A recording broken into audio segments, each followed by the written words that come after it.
ways and many pathways, as we like to say, to home ownership. You can have your condos, you can have Habitat for Humanity, you can have community land trusts, you can have co-ops, you can have a lot of other different models to go along with. This is the model that helps us as much as possible with our mission. So if we're breaking down barriers, we need to make sure that the barrier to entry to home ownership is at a reasonable level that people can reasonably attain it. Okay. At the rates that it is right now, almost hardly anybody within these communities can afford that level to get into that entry to home ownership. Yep. And that is just unfair.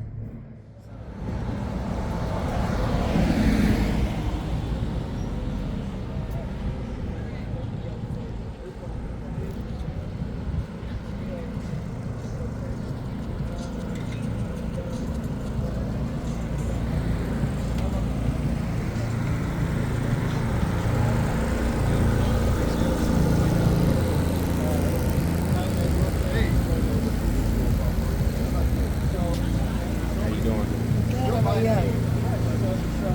My name's Tony Redmond. I am the owner of Belly and Food Trucks. We started about 2.5 years ago. This is our second full season. We are located, we spend a lot of time in Detroit. We also venture out to Ferndale, Royal Oak, all the surrounding areas. But home base is Detroit. Looking at brick and mortar spaces right now, trying to bump this up because some days we just can't keep up with what we have to do. Belly has kind of been a thing of mine in the back of my head for a while, and the pandemic just kind of streamlined that. I realized I need to work for myself and do my thing before it's too late, so that's what happened. Our most popular thing is we specialize in sandwiches and have a little Asian twist to them typically. Not always, but I'm really comfortable with Asian flavors, different Japan, Thailand, Korean. So we kind of mess around with a lot of different flavors like that. And our most popular is our bulgogi cheesesteak and our drunken lamb. Those two are neck and neck for our most ordered items. And so you've actually been to Thailand? Yeah, I've been to Thailand, Nice. been to Japan, spent some time over there, traveled all over the U.S. as well. So I've worked in fine dining kitchens basically my whole life. Nice. So this is a different venture from that. Nice. And what about social media? Social media, you can find us at Belly Detroit on Instagram, Facebook. We don't have a Twitter, but Instagram's our main focus, really. Perfect. Thank you, boss. All right, thank you. All right, show me what you got. Let's see what that is. That look good. Let's do it. Yes, sir. Yes, sir. Hey, get out of here, man. Okay, so my name is Maria McIntosh, and I'm the president and CEO of Threads, and our organization literally started about 2.5 years ago, very grassroots. A couple of people really didn't understand what rezoning was in the area. Want to make sure that we have progress in our area, but without gentrification. Or the negative effects of gentrification, because all gentrification is just not bad. It has some pros to it. So what we do is we fight to eliminate the negative effects of gentrification, and how we do that is through impactful community engagement, entrepreneurship, and home ownership, or roads that lead to that.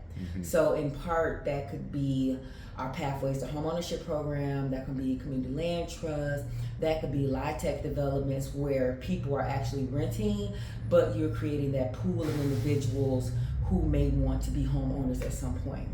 So I, as an individual, the reason why I decided to stay with this is because I still tell this story. My great grandmother raised me, right? And so I was 3 months when she was 64.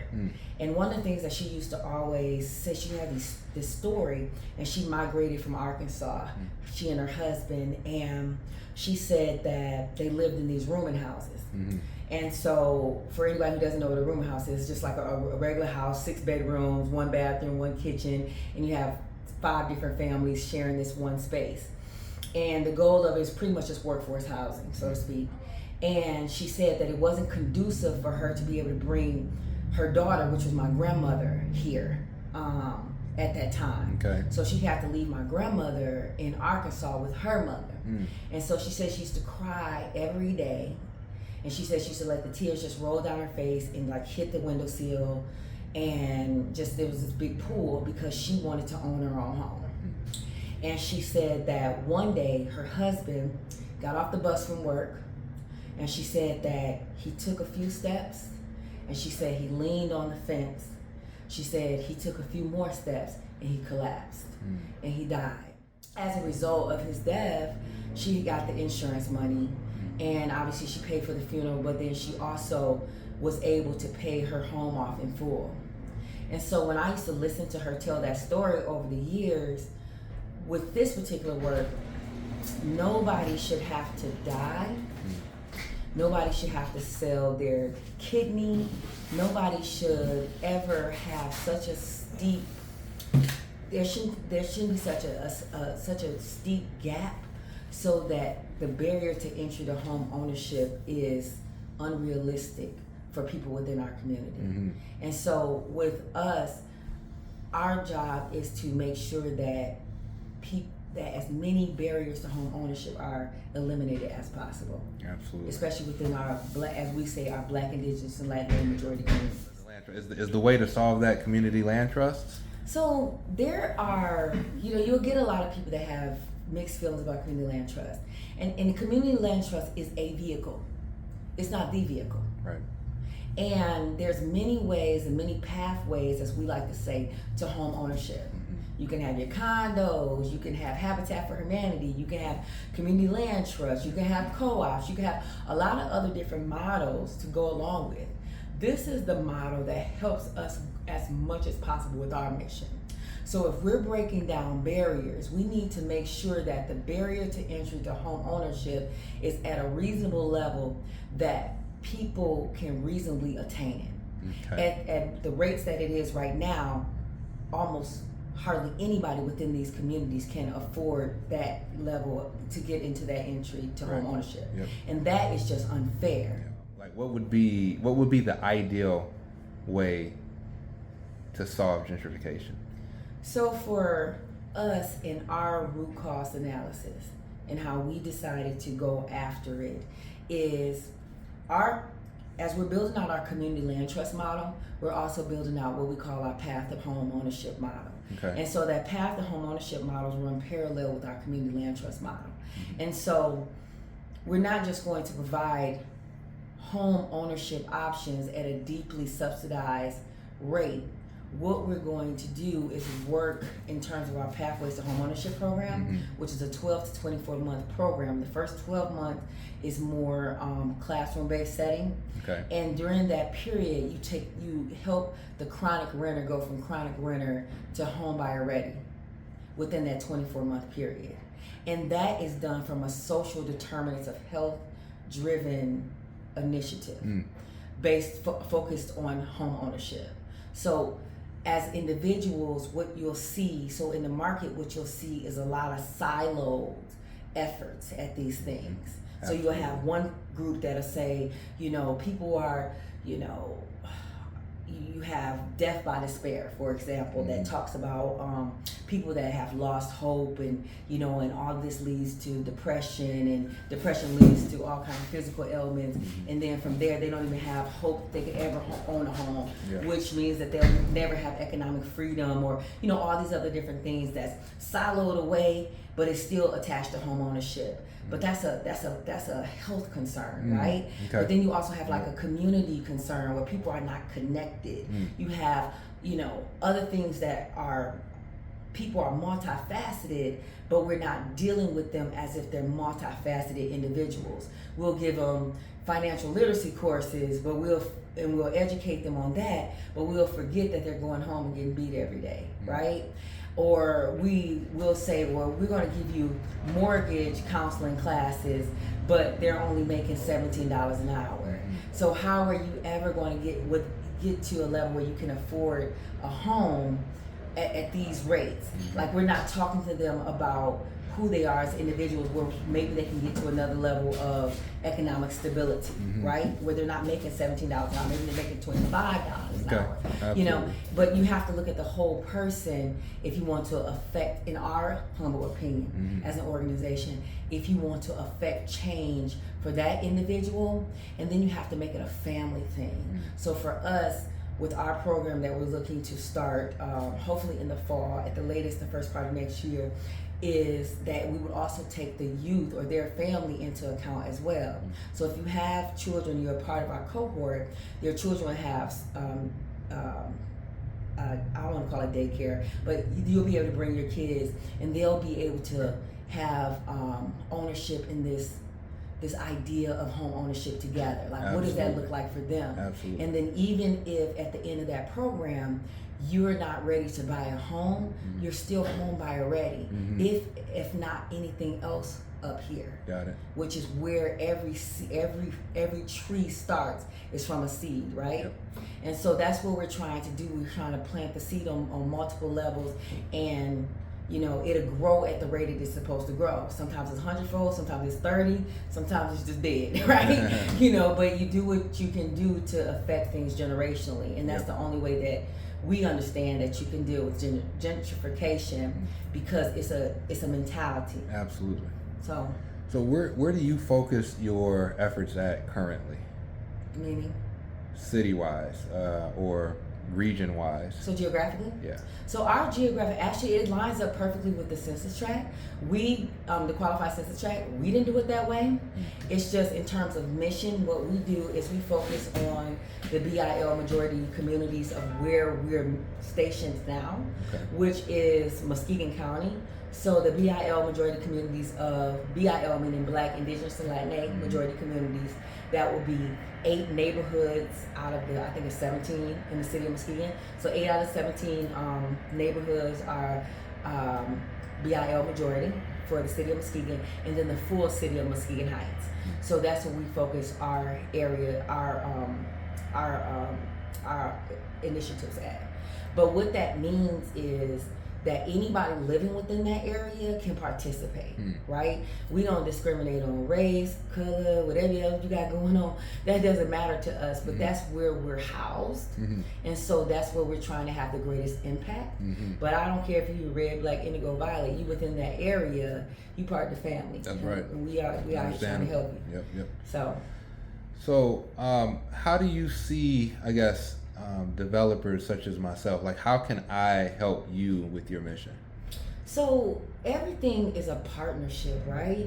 So it takes everybody. So people will go through our program and they may not want a community land trust because you are giving up a certain amount of equity because you're getting such a deep subsidy, right? But they might get to that end of that program and they might be like, you know what? I make $80,000 a year. I make $60,000. I make $70,000. I wanna ground up build. Or you know what? I've always wanted to live in the city. I got opportunity over in the city. You know, the connections that you make with people like such as yourself, you can say, you know what?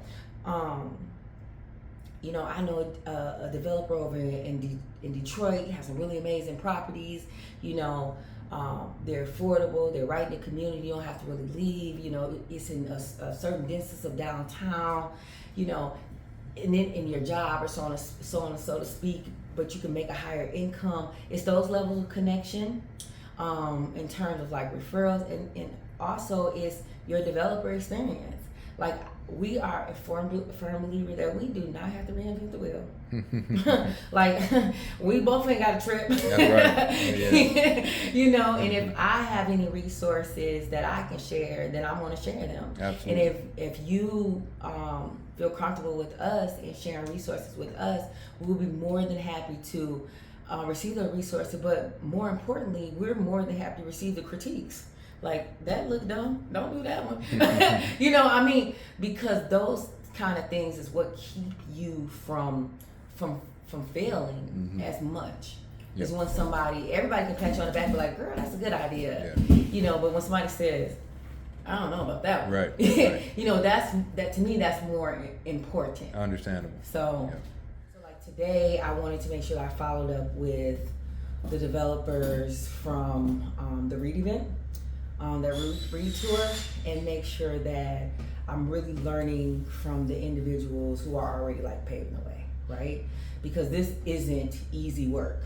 Not at all. So when we started as just a few community members, you know, in advocacy, you got your fist in the air and you're just like, because the community wants, you know, but you don't always understand that there's a balance to it all. And you don't, and that's okay, because your community, that's not necessarily your area. So I quickly learned that I didn't know enough to be effective in the work, right? So because I didn't know enough to be effective in the work, you can be right, but what is right if you have zero solutions? If somebody says to you, okay, Mario, okay, Threads, okay, 3N1C, you know, what, you're saying all of this, but what really do you want? And then you're like,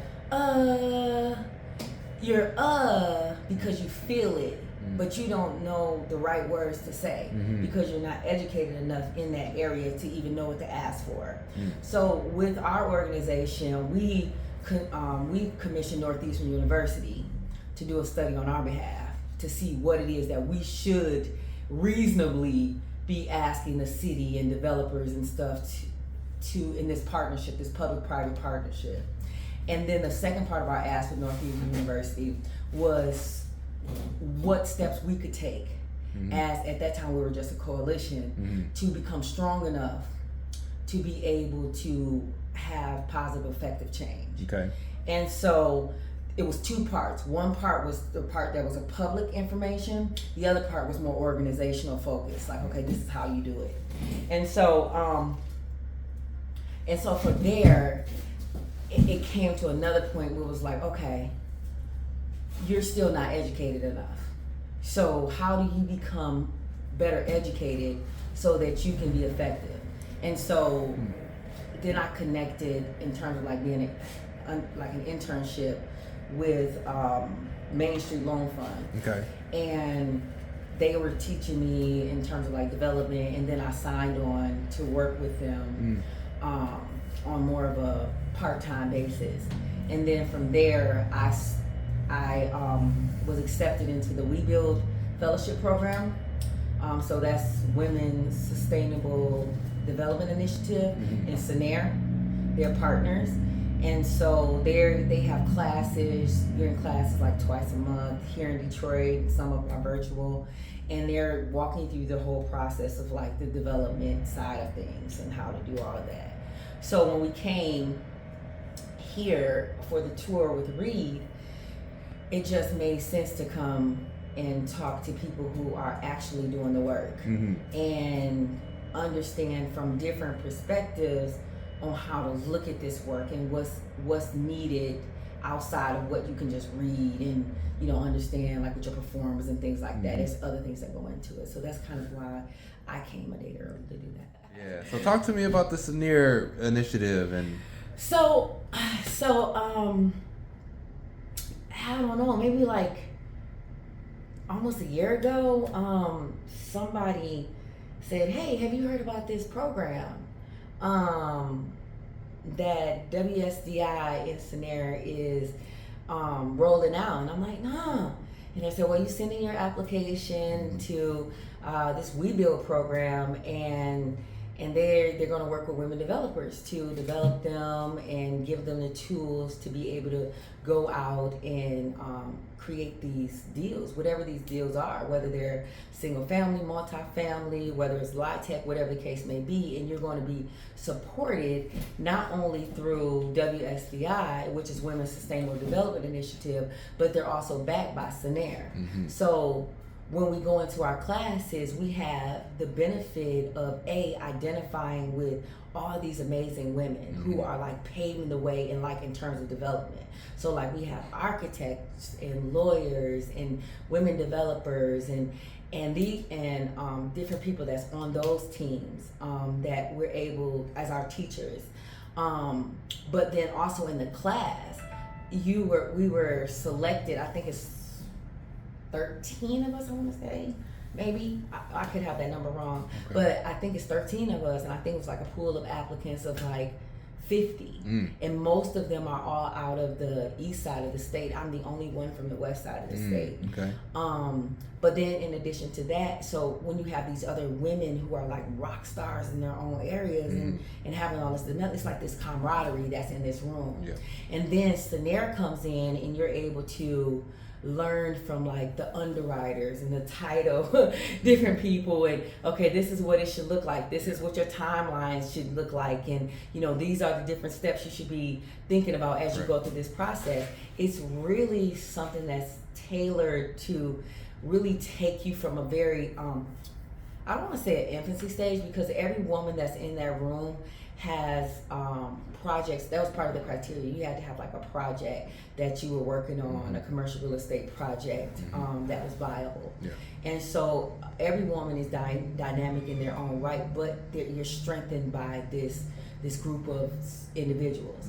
And then they offer you the opportunity for a recoverable grant, which assists you with that preliminary site work that you need done before you even decide if you're going to do the real pre-development work, right? Absolutely. And so that's a barrier in itself that's broken down, because many black and brown developers, and I'm sure other ones as well, but that's one of the major barriers is financing, is capital, to be able to start these projects, to be able to get anything off the ground. So it's a really amazing opportunity. Just leaving the site after having an opportunity to sync with Maria with threads.org. It's a nonprofit that is doing their best at combating gentrification in majority black neighborhoods. And she's doing some amazing work. She's an aspiring developer who I actually met while REED, Real Estate Association of Developers, it's a Detroit organization, amazing organization. They actually had a tour at our site a few weeks back, and she reached out and wanted to sync and talk about the project a little bit more, my experience, share what she's working on, and just an amazing person that is doing some great work in the Muskegon area. But one of the things she mentioned was that she wanted to sync with me because she's inspired, right? And she's seeing what we're doing with the property on the east side, and it's potentially helping her get ideas. It's helping her ultimately see what's possible in her neighborhood based off of what we're doing on the east side of Detroit. And that's really what I'm doing for. Aside from developing sites in the city of Detroit for Detroiters and trying my best at beautifying these different communities that we're working within, I also want to motivate other developers to see this as something that they're able to accomplish on their end as well. And this is an example of such, where she's hopefully motivated by what we're accomplishing. Similarly, I'm motivated by what she's doing as well, ultimately creating a network that we're able to ping each other on and learn through based off of our different various experiences, projects, our connections and relationships that we have with these different entities. We can benefit from those different connections, and just all around what I am constantly pushing for when it comes to these videos that I'm sharing with you on a weekly basis. So really, really good to have had that conversation with Maria, and excited for what she's working on currently. With that said, I appreciate you chiming into Flux City Weekly, and I'll see you in the next episode.